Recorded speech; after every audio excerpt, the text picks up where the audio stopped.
Hello বন্ধুরা, আমি তন্ময়। তোমরা দেখছো আমার চ্যানেল ভ্যাগাবন্ড তন্ময়। এই চ্যানেলের আরও একটা নতুন ভিডিওতে তোমাদের সবাইকে স্বাগত। এবার আমরা যাব তিনটে রাজ্যের তিনটে জায়গা। প্রথমে যাব পশ্চিমবঙ্গের কোচবিহার জেলা,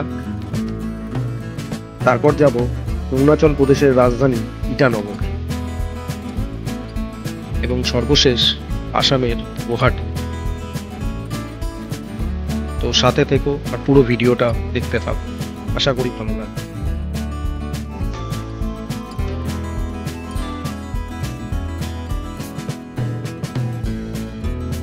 ঘড়িতে এখন রাত 9টা।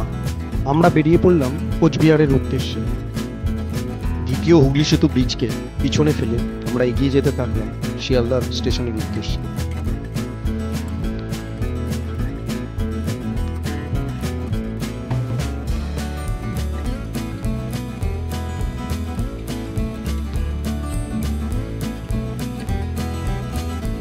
সাড়ে 9টার মধ্যে আমরা এসে পৌঁছে গেলাম শিয়ালদা স্টেশনে। আজকে আমাদের গন্তব্যের শুরু এই শিয়ালদা স্টেশন থেকে। যাতায়াতের বিবরণ, খাওয়া দাওয়া, হোটেল এবং আরও অনেক গুরুত্বপূর্ণ তথ্য আমি তোমাদের সাথে শেয়ার করে নেব আমার এই ভিডিওতে। তো সাথে থাকো আর দেখতে থাকো পুরো ভিডিওটা। এই মুহূর্তে আমি দাঁড়িয়ে আছি শিয়ালদা স্টেশনে। পদাতিক এক্সপ্রেস এই মুহূর্তে প্ল্যাটফর্মে ইন করছে। আজকে আমাদের ডেস্টিনেশন নিউ কোচবিহার শিয়ালদা থেকে। ঘড়িতে এখন 10:45 আর ট্রেন এই মুহূর্তে 12 নম্বর প্ল্যাটফর্মে এসে হাজির হলো। যেহেতু রাতের ট্রেন, তাই আমরা বাড়ি থেকেই ডিনার করে বেরিয়েছিলাম। এই ট্রেনের স্লিপার কোচের ভাড়া 395, এসি 3 টায়ারের ভাড়া আনুমানিক 1100, এসি 2 টায়ার 1500 এবং এসি ফার্স্ট ক্লাস 2500 টাকা। সুতরাং ট্রেন আসতেই আমরা চটপট ট্রেনে উঠে নিজেদের জায়গা গুছিয়ে নিলাম। আমরা স্লিপার কোচেই যাত্রা করছি। ঘড়িতে এখন 11:20 এবং ট্রেন যথারীতি নির্ধারিত সময়তেই স্টেশন ছেড়ে দিল। ট্রেন ছাড়তেই আমরা পরের দিনের প্ল্যানগুলো মাথায় সাজিয়ে নিয়ে শুয়ে পড়লাম। ঘুম থেকে উঠে চা খেতে খেতে নর্থ বেঙ্গলের প্রাকৃতিক সৌন্দর্য আমরা উপভোগ করতে পারি। নির্ধারিত সময়ের মধ্যেই ট্রেন এনজিপি স্টেশনে এসে পৌঁছে গেল।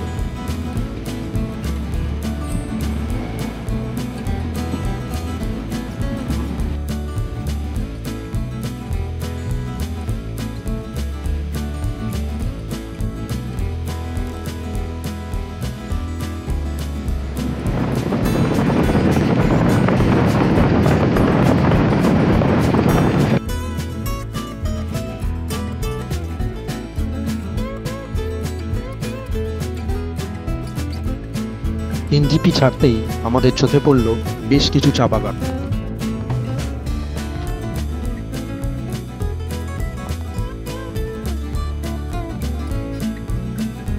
এই মুহূর্তে আমি দাঁড়িয়ে আছি জলপাইগুড়ি রোড স্টেশনে।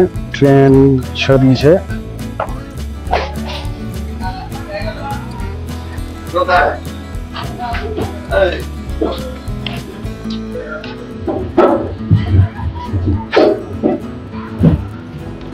মাথাভাঙা স্টেশনে ট্রেন বেশ কিছুক্ষণ দাঁড়ানোর পরে আবার ছেড়ে দিল কোচবিহারের উদ্দেশ্যে।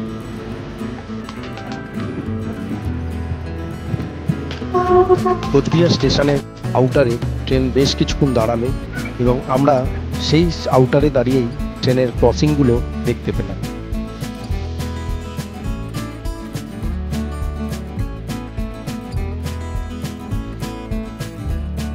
হ্যালো বন্ধুরা, তোমরা দেখতে পাচ্ছ এই মুহূর্তে আমি রয়েছি কোচবিহারের স্টেশনের রিটায়ারিং রুমে।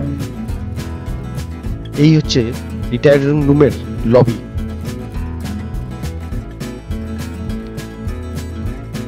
এক নম্বর প্ল্যাটফর্মের দ্বিতীয় তলায় রয়েছে এই ডরমিটরি এবং ডবল রুমগুলো। ঘরের মধ্যে রয়েছে 2টো বেড, একটা চেয়ার, এছাড়াও রয়েছে একটা ড্রেসিং টেবিল, একটা টেবিল এবং ছোট্ট ডাস্টবিন। বাথরুম যথেষ্ট পরিষ্কার, বড় এবং সাথে গরম জল মানে গিজারেরও ব্যবস্থা আছে। ডবল বেডরুমের ঘরগুলো খুবই পরিষ্কার পরিচ্ছন্ন ছিল। অনলাইনে টোটাল বুকিংটা হয়। আমরা অনলাইনে আইআরসিটিসি বুকিং পেনটাও কাউন্টার থেকে পেয়ে নেব। দুপুরের লাঞ্চ তাড়াতাড়ি করে সেরে নিয়ে আমরা বেরিয়ে পড়লাম আমাদের আজকের গন্তব্যের দিকে। প্রথমেই আমরা চলে যাব কোচবিহারের বিখ্যাত বানেশ্বর শিব মন্দিরে। কোচবিহার থেকে বানেশ্বর শিব মন্দির প্রায় 8.5 থেকে 9 কিলোমিটার দূরে অবস্থিত। কোচবিহার স্টেশন থেকেই আমরা একটা টোটো রিজার্ভ করে নিয়েছিলাম। কোচবিহার স্টেশনের বাইরে থেকেই প্রচুর টোটো পাওয়া যায়, সেখান থেকেই তোমরা টোটো বুক করে বানেশ্বর মন্দির যেতে পারো। আমরা বানেশ্বর শিব মন্দির, রাজবাড়ি এবং মদনমোহন টেম্পল দেখার জন্য একটা টোটো রিজার্ভ করে নিয়েছিলাম। দুদিকে প্রাকৃতিক সৌন্দর্য এবং খুব সুন্দর রাস্তার উপর দিয়ে আমরা বানেশ্বর মন্দিরের দিকে এগিয়ে যেতে থাকলাম। কোচবিহার স্টেশন থেকে বানেশ্বর টেম্পল যেতে আমাদের প্রায় 40 থেকে 45 মিনিট লেগে গেছিল। অবশেষে আমরা এসে পৌঁছে গেলাম বানেশ্বর শিব মন্দিরে। টোটো থেকে নেমে আমরা মন্দির প্রাঙ্গণে প্রবেশ করলাম। অন্যান্য মন্দিরের ন্যায় এখানেও মন্দির প্রাঙ্গণে ঢোকার মুহূর্তে রয়েছে বেশ কিছু দোকান। তোমরা চাইলে সেখান থেকে পুজো সামগ্রী কিনে পুজো দিতে পারো। মন্দির প্রাঙ্গণে একটি কালী মন্দিরও রয়েছে। এই শিব মন্দির বানাসুর দ্বারা প্রতিষ্ঠিত হয়েছিল।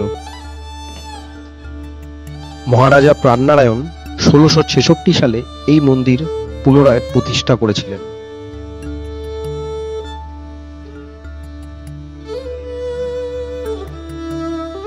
মূল মন্দিরের প্রায় 10 থেকে 12 ফুট নিচে রয়েছে শিবলিঙ্গ, তাই আমরা প্রায় বেশ কিছু সিঁড়ি নিচে নেমে শিবলিঙ্গ দর্শন করেছিলাম।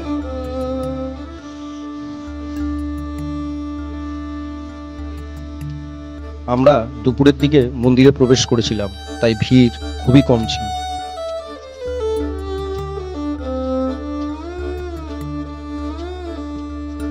ত্রিপুরেশ্বরী মাতা মন্দিরের মতো এই বানেশ্বর মন্দিরের পাশেও যে দিঘি রয়েছে সেখানেও কচ্ছপের উপস্থিতি দেখা যায় এবং স্থানীয়ভাবে এই কচ্ছপকে মোহন নামে অভিহিত করা হয়। বেশ কিছুটা সময় কাটিয়ে আমরা বেরিয়ে পড়লাম আমাদের পরবর্তী গন্তব্য।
বাড়ি থেকে বেরিয়ে মিনিট 10 মধ্যেই আমরা পৌঁছে গেলাম মদনমোহন মন্দিরে। মদনমোহন মন্দিরকে অনেকে মদনবাড়ি বলেও আখ্যা দিয়ে থাকেন। মদনমোহন, যার অপর নাম শ্রীকৃষ্ণ। আমরা যেদিন মন্দির দর্শন করেছিলাম তার ঠিক কিছুদিন পর থেকেই রাস উৎসব শুরু হবে, তাই মন্দির প্রাঙ্গণে ছিল সাজো সাজো রব। মূল মন্দিরে প্রবেশের মুহূর্তে আমি তোমাদের সাথে শেয়ার করে নিচ্ছি কিছু মন্দিরের ইতিহাস। মদনমোহন মন্দিরটি নির্মাণ করেছিলেন 1890 সালে মহারাজা নৃপেন্দ্র নারায়ণ। এই মন্দিরে প্রধানত কৃষ্ণের পুজোই করা হয়। এছাড়াও এই মন্দিরের এক পাশে রয়েছে কালী মন্দির এবং অপর পাশে রয়েছে মা তারার মন্দির। অপর এক পাশে রয়েছে মা ভবানীর মন্দির। মন্দির প্রাঙ্গণ সুসজ্জিত এবং আয়তনে যথেষ্টই বড়। তোমরা আমার সাথে থাকো আর আমি তোমাদের পুরো মন্দিরটাই ঘুরে দেখাবার চেষ্টা করছি। এই হচ্ছে কোচবিহারের শ্রী শ্রী মদনমোহনজি। মূল মন্দিরে মদনমোহনের দুটি বিগ্রহ রয়েছে, একটি বড় মদনমোহন আর একটি ছোট মদনমোহন। ছোট মদনমোহন মূর্তিটি বছরে মাত্র 3 দিন জনসমক্ষে আনা হয়। কোচবিহারের রাজারা আসামের গুরু শঙ্করাচার্যের অনুগামী হওয়ায় এখানে রাধিকা মাকে বিগ্রহ হিসাবে পুজো করা কিন্তু হয় না। মদনমোহনজিকে মাঝখানে রেখে তার দুই পাশে রয়েছে দুই মা, কালী মা এবং তারা মা। এই মন্দিরে বৈষ্ণব মতে মদনমোহনের পুজো হয়ে থাকে। মা কালী এখানে দক্ষিণা কালী রূপে প্রতিষ্ঠিত। এই মন্দিরে মা ভবানীও পূজিত হন। শাক্ত এবং বৈষ্ণব এই দুই মতেই এই মন্দিরে পুজো হয়ে থাকে। এই হচ্ছে মা কালীর মন্দির। এখানে বিভিন্ন সময় নানা রকম সামাজিক অনুষ্ঠান হয়ে থাকে, তারই মধ্যে একটি অনুষ্ঠানের আমরা সাক্ষী হলাম।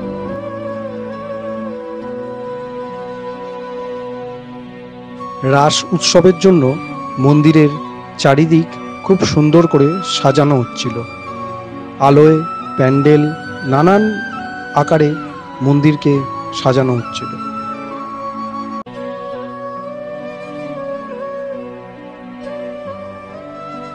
মন্দির থেকে বেরোনোর ঠিক মুহূর্তেই আমাদের চোখে পড়ল একটি বিশাল আকারের বোর্ড, যেখানে ট্রাস্টের দ্বারা পরিচালিত কোচবিহারে বিভিন্ন মন্দিরের ছবি দেওয়া আছে। রাসের উৎসবে সেই সব মন্দিরের কিছু ছবিও এই বোর্ডের মধ্যেই দেওয়া আছে। এই পর্বের ভিডিওটা এই অবধি থাকলো। খুব তাড়াতাড়ি দেখা হচ্ছে তোমাদের সাথে পরের পর্ব নিয়ে। সাথে থাকো আর দেখতে থাকো।